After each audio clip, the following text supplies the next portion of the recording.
é importante você perceber como que você vem tratando os seus ficantes, namorado, marido, como você aborda os assuntos difíceis, como que você lida com falta de carinho, entre outros comportamentos desagradáveis. Isso para que você possa compreender e fazer os ajustes necessários. Algumas pessoas têm tanta carência que acabam sendo doces demais, sabe? Elas estão sempre disponíveis, agradam muito mais do que são agradadas, facilitam os encontros, chamando a pessoa para sair mesmo quando ela some, e acabam ficando, né, de tão doces, elas acabam ficando enjoativas. Tem outras mulheres que são as tidas como boazinhas, que fazem de tudo para agradar também, agradar todos ao seu redor e acabam deixando as suas vontades de lado, desagradando a si mesmas, elas acabam passando por cima delas e também não são valorizadas por causa disso. Existem também as mulheres que são as azedas, que são aquelas que são duras demais, aquelas que sem perceber, no tom de voz, mostram uma raivinha inconsciente, né? Uma coisa de se proteger em função de sofrimento do passado. Esse sofrimento, gente, pode ser seu, de alguma coisa que você passou, né? Pode ser raiva do seu pai, raiva dos seus ex, né? Que acaba sendo projetada nos seus parceiros. Mas também pode ser um sofrimento adotado da sua mãe, da vida amorosa dela, ou até de ancestrais suas que sofreram nos relacionamentos delas. Quando isso acontece, sem perceber, você mostra a sua raiva, mostra seu escudo protetor em conversas banais e afasta os pretendentes. Por exemplo, teve uma vez que eu atendi uma pessoa que me contou que tinha muita dificuldade em se relacionar. Durante a nossa conversa, ela me contou que no início do encontro, de uma forma já bem casual, ela já dizia que não tinha tempo para perder com gente que não sabe o que quer. Com isso, ela acabava revelando inconscientemente que uma ou mais pessoas já ficaram em cima do muro em relação a ficar com ela, que eles não sabiam se a queriam, fazendo essa pessoa que ela tá se questionar também sobre ficar com ela. Uma forma de autossabotagem. Eu disse a ela que, na verdade, com essa atitude, ela acabava mostrando que estava com raiva, que estava também com medo. Obviamente que não era apenas esse ponto que estava causando tudo isso, mas esse era um erro que ela estava fazendo com frequência, achando que ia atrair o cara certo, mas que, na verdade, só estava afastando as pessoas de perto dela. E isso é muito mais comum do que vocês imaginam. Eu converso com muitas mulheres que me contam o que têm feito nos seus encontros, acreditando que estão fazendo certo, mas na verdade não estão. Isso porque elas não têm alguém que as auxilie nessa jornada, que olhe de fora, né, e diga aquilo que elas não estão vendo. No caso daquela simples frase que eu não tenho tempo para perder com gente que não sabe o que quer, como eu falei, você leva a pessoa a concluir que outros já estiveram indecisos quanto a escolher você e, portanto, você não deve ser tão interessante assim. E é por isso que, sem perceber, você está sabotando a si mesma e o seu valor perante os olhos dele.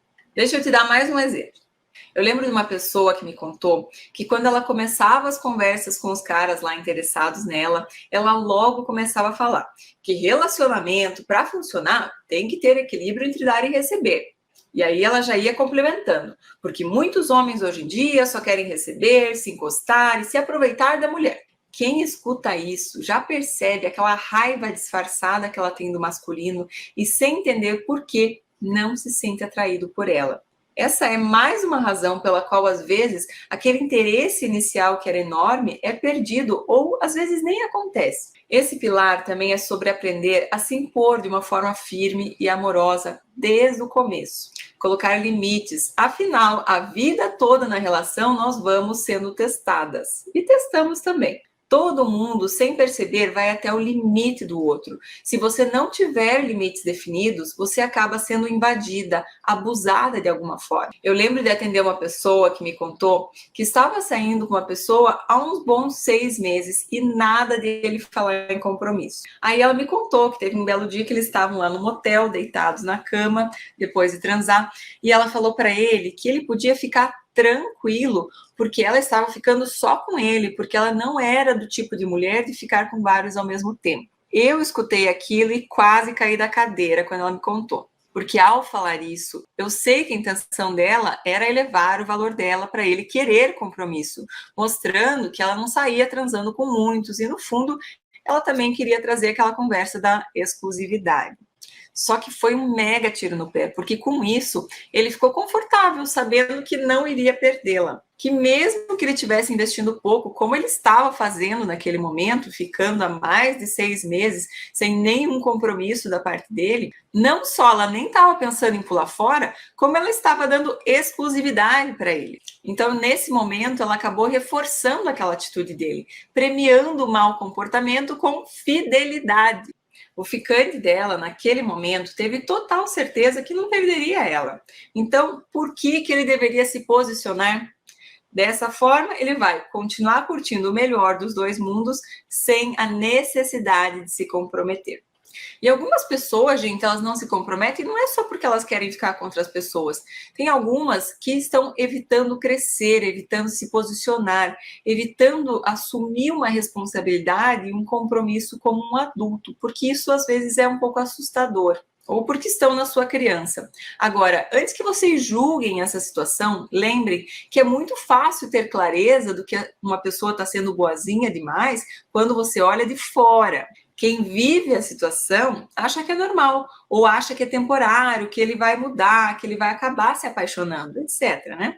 Quando nós estamos vivendo a situação, nós também estamos sob o efeito da nossa história, das nossas feridas emocionais, e isso tudo muda aquela lente através da qual a gente observa a realidade. É importante aprender a comunicar o que nós queremos de um lugar neutro, ou seja, um lugar onde nós nos sentimos no mesmo nível que a outra pessoa, nem melhores nem piores, que nós não dependemos do amor dela e não trazemos contas emocionais do passado para ela pagar.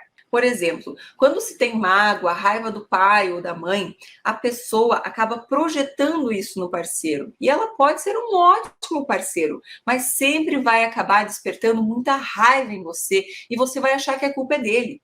Conseguir estar bem conectada com você mesma, se conhecer, se interessar por você, trabalhar as suas feridas emocionais, ajuda muito a lidar bem com isso, para você se tornar confiante e valorizada.